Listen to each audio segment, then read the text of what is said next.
نحمده ونصلي ونسلم على رسوله الكريم أما بعد فأعوذ بالله من الشيطان الرجيم بسم الله الرحمن الرحيم يا أيها الذين آمنوا إذا قمتم إلى الصلاة فاغسلوا وجوهكم وأيديكم إلى المرافق وامسحوا برؤوسكم وأرجلكم إلى الكعبين صدق الله العظيم إن الله وملائكته يصلون على النبي يا أيها الذين آمنوا صلوا عليه وسلموا تسليما اللهم صل على محمد والصلاة والسلام عليك يا رسول الله وعلى آلك وأصحابك يا حبيب الله. معزز و محترم مشائخ و علماء اسلام و معزز و محترم حاضرین و سامعین، اللہ رب العزت کے فضل و کرم سے رمضان المبارک کا بابرکت اور مقدس مہینہ اپنے تکمیل کی جانب بڑھ رہا ہے. آج رمضان المبارک کا پہلا جمعۃ المبارک تھا. 4 روزے پائے تکمیل کو پہنچ چکے ہیں. آج ہم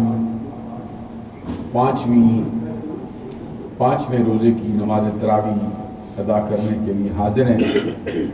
ہمارے ہاں نماز تراویح میں قرآن مجید کا جو حصہ پڑھا جا رہا ہے وہ 2 سورتوں پر مشتمل ہے.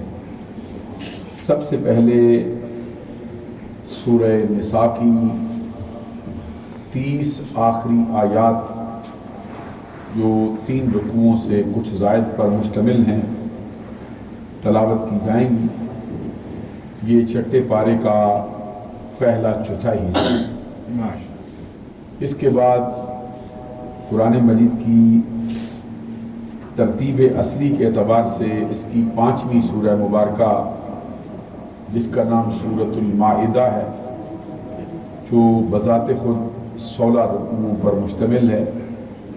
120 اس میں آیات ہیں اور نزول کے اعتبار سے سورۃ المائدہ بھی پہلی صورتوں کی طرح مدنی صورت ہے. اور مدنی صورتوں میں سورۃ المائدہ ایک معرکۃ الآراء حیثیت کی حامل ہے، جو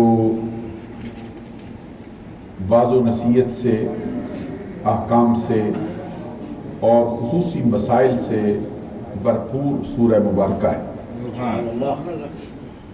وہ اگر روٹین کی منزل جاری رہی تو قریب اس کی 115 آیات پڑھے جانے کا امکان ہے، اور اگر ایک رکوع زائد کریں تو پھر یہ پوری سورہ مبارکہ مکمل ہو سکتی ہے جو 120 آیات پر مشتمل ہے. 115 آیات اس کی جو ہے وہ پڑھے جانے کا امکان ہے. آیات کی جگہ پر مجھ سے رکوع کا لفظ نکل گیا تھا، اس لیے میں نے دوبارہ اس کو دہرا دیا ہے. اس کا نام ہے سورۃ المائدہ. مائدہ جو ہے یہ دسترخوان کے معنوں میں استعمال ہوتا ہے.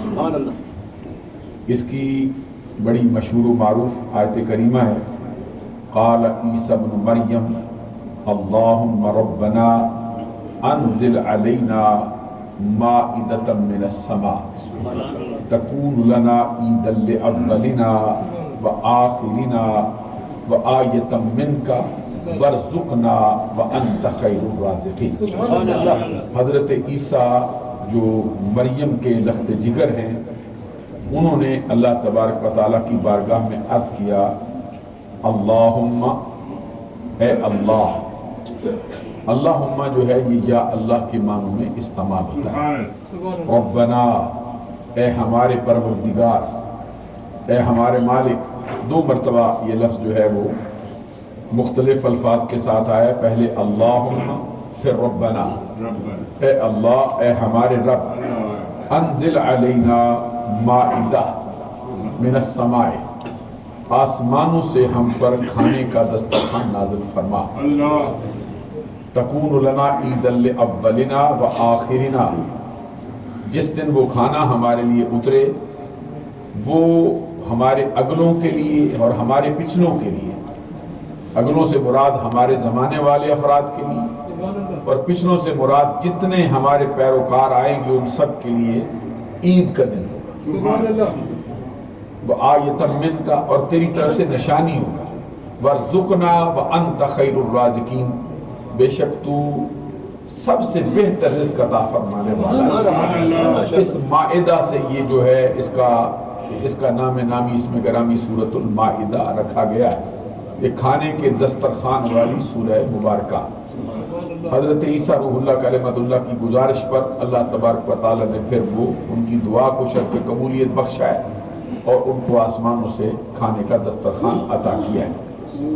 اسی سورہ مبارکہ کی ایک آیت کریمہ آیت نمبر 2 میں اللہ تبارک و تعالیٰ فرماتا ہے وَتَعَاوَنُوا عَلَى الْبِرِّ وَالتَّقْوَى وَلَا تَعَاوَنُوا عَلَى الْإِثْمِ وَالْعُدْوَانِ.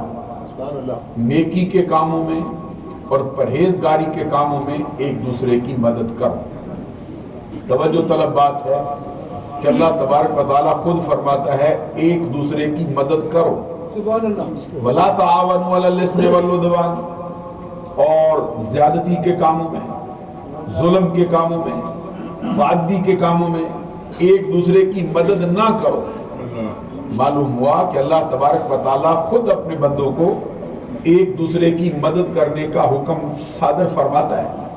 شرط یہ ہے کہ نیکی کا کام ہو، شرط یہ ہے تقوی کا کام ہو، شرط یہ ہے پرہیزگاری کا کام ہو. معلوم ہوا کہ اللہ تبارک و تعالیٰ کے بندے ایک دوسرے کی مدد کر سکتے ہیں.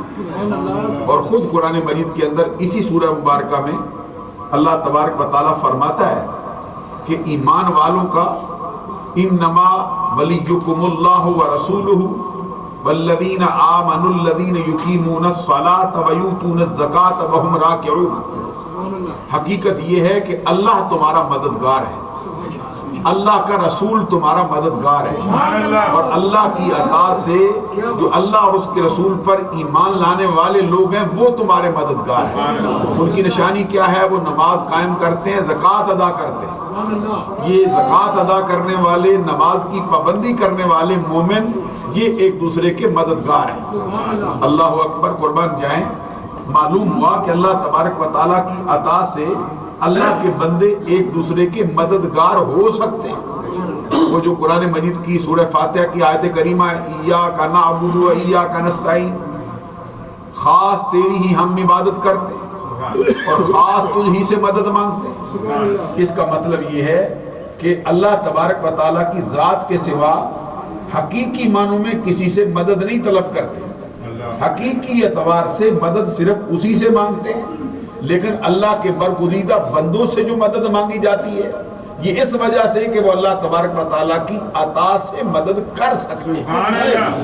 اس آیت کریمہ کی تفسیر میں علماء دیوبند میں جو ان کے سرخیل ہیں مولانا شبیر احمد صاحب عثمانی، وہ اس کی تفسیر میں لکھتے ہیں، کہتے ہیں اس آیت شریفہ سے معلوم ہوا کہ اللہ کی ذات پاک کے سوا کسی اور سے مدد مانگنا جائز نہیں ہے.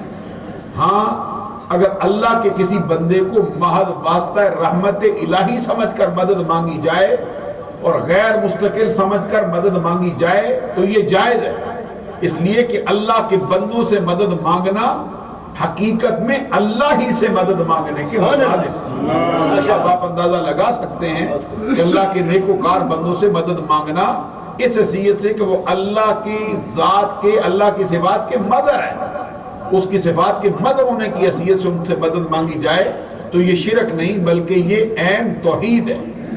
علماء دیوبند میں حضرت حاجی امداد اللہ مہاجر مکی رحمۃ اللہ تعالی علیہ علماء دیوبند کے پیر و مرشد ہیں اور بذات خود وہ صحیح العقیدہ سنی ہے. وہ بارگاہ رسالت میں اپنے اشعار کے اندر یہ عرض کرتے ہیں، فرماتے ہیں یا رسول کبریا فریاد ہے یا محمد مصطفیٰ فریاد ہے، پڑا ہوں ان دنوں سخت مشکل میں، اے میرے مشکل کشا فریاد ہے۔ اب آپ دیکھ لیجئے انہوں نے سرکار سے مدد بھی مانگی ہے اور سرکار کو مشکل کشا بھی فرمایا ہے۔ اور بذات خود بانی مدرسہ دیوبند یہ قاسم نانوتوی صاحب، انہوں نے قصائد قاسمیہ کے اندر یہ بات برملا طور پہ لکھی، کہتے مدد کر اے کرم احمدی کے تیرے سوا، مدد کر اے کرم احمدی کے تیرے سوا، نہیں ہے قاسم بے کس کا کوئی حامی کار، جو انبیاء ہیں وہ آگے تیری نبوت کے، کرے ہیں امتی ہونے کا یا نبی اقرار۔ انہوں نے نبی اکرم صلی اللہ علیہ وسلم کو یا کہہ کے مخاطب بھی کیا ہے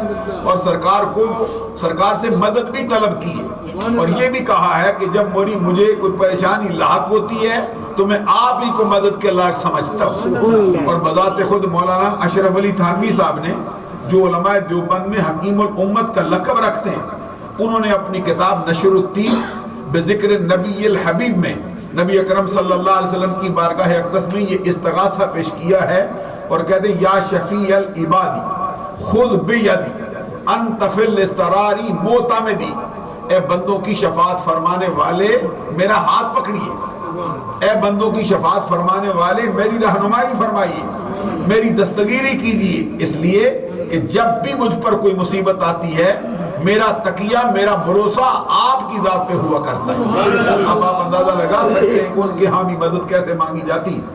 اور پھر حاجی امداد اللہ مہاجر مکی رحمت اللہ علیہ کا ایک اور شعر ہے جس میں وہ فرماتے ہیں جہاد امت کا حق نے کر دیا ہے آپ کے ہاتھوں، جہاد امت کا حق نے کر دیا ہے آپ کے ہاتھوں، اب چاہے ڈباؤ یا تراؤ یا رسول اللہ، یا رسول اللہ یہ آپ کی مرضی ہے، اپنی امت کے جہاد کو ڈبو لو آپ کی مرضی، اسی لہر کے حوالے کر دو یہ آپ کی مرضی۔ اور حضور نبی اکرم صلی اللہ علیہ وسلم کی امت کے اکثر علماء نے بارگاہ رسالت میں استغاثہ فریاد پیش کی ہے، اور بذات خود حضرت شاہ عبدالعزیز محدث دہلوی، جو حضرت شاہ ولی اللہ محدث دہلوی کے بیٹے ہیں اور حضرت شاہ عبد الرحیم کے پوتے ہیں، یہ پورے کا پورا خاندان اللہ کے برگزیدہ بندوں کا ہے۔ شاہ عبد الرحیم کو یہ مرتبہ حاصل ہے کہ وہ بھی نبی اکرم صلی اللہ علیہ وسلم کا میلاد منایا کرتے۔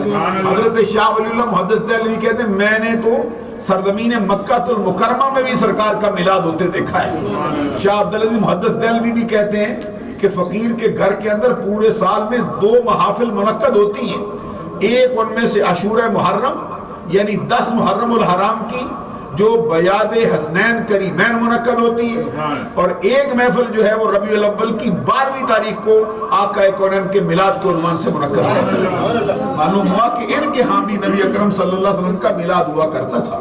انہوں نے اپنی تفسیر عزیزی میں سورہ بددہا کی تفسیر میں کچھ اشعار نقل کیے جن کو بعض حضرات نے حضرت شیخ سعدی شرادی رحمت اللہ تعالی علیہ کی طرف نسبت دی ہے۔ وہ الفاظ کیا ہے جو حضرت شاہ عبدالعزیز محدث دہلوی نے لکھے، سنیے۔ کہتے ہیں یا صاحب الجمال و یا سید البشر من وجهك المنیر لقد نور القمر لا يمكن الثناء كما كان حقه بعد الخدا بزرگ تو قصہ یا صاحب الجمال و یا سید البشر۔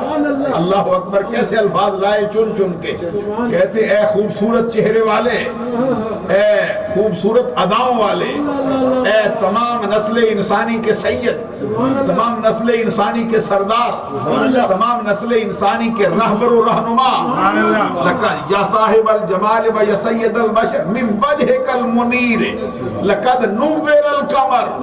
اللہ اکبر، آپ کے چہرہ زیبا کی ضیاء سے، من وجهك المنیر، آپ کے چہرہ زیبا کی ضیاء سے روشنی حاصل کرتا ہے۔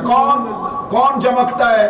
فرمایا من وجهك المنیر لقد نور القمر، آپ کا چہرہ زیبا وہ منیر ہے، وہ روشنی دینے والا آفتاب ہے جس سے آسمان کے چاند کو بھی روشنی ملی ہوئی، جس نے آسمان کے چاند کو بھی روشن کیا۔ آگے فرماتے ہیں من وجهك المنیر لقد نور القمر لا يمكن الثناء كما كان حقه، کہتے ہیں ممکن نہیں ہے کہ آپ کی ثنا کا حق ادا ہو سکے، کوئی انسان آپ کی تعریف، آپ کی مدح کو پورا ادا کر سکے۔ کہتے ہیں بات اتنی مختصر کرتے ہیں کہ بعد الخدا بزرگ تو ہی قصہ مختصر۔ رب ذوالجلال کے بعد رب کی مخلوق میں جس کا مرتبہ سب سے اونچا ہے وہ ہمارے آقا محمد صلی اللہ علیہ وسلم۔ اس لیے میں یہ عرض کر رہا، یہ فرمایا وَتَعَاوَنُوا عَلَى الْبِرِّ وَالتَّقْوَىٰ وَلَا تَعَاوَنُوا عَلَى الْإِثْمِ وَالْعُدْوَانِ۔ نیکی اور پرہیزگاری کے کاموں میں ایک دوسرے کی مدد کرو، اور جو برائی کے کاموں میں، ظلم کے کاموں میں، تعدی کے کاموں میں ایک دوسرے کی مدد نہ کرو۔ معلوم ہوا کہ اللہ تبارک و تعالیٰ خود مدد کرنے کا حکم صادر کرتا ہے، اور حضرت عیسیٰ روح اللہ کلمۃ اللہ۔ یہ گھڑی کی طرف میرا دھیان نہیں گیا ہے، وقت تھوڑا سا زیادہ ہو چکا ہے، انہی الفاظ پر ختم کرتا ہوں۔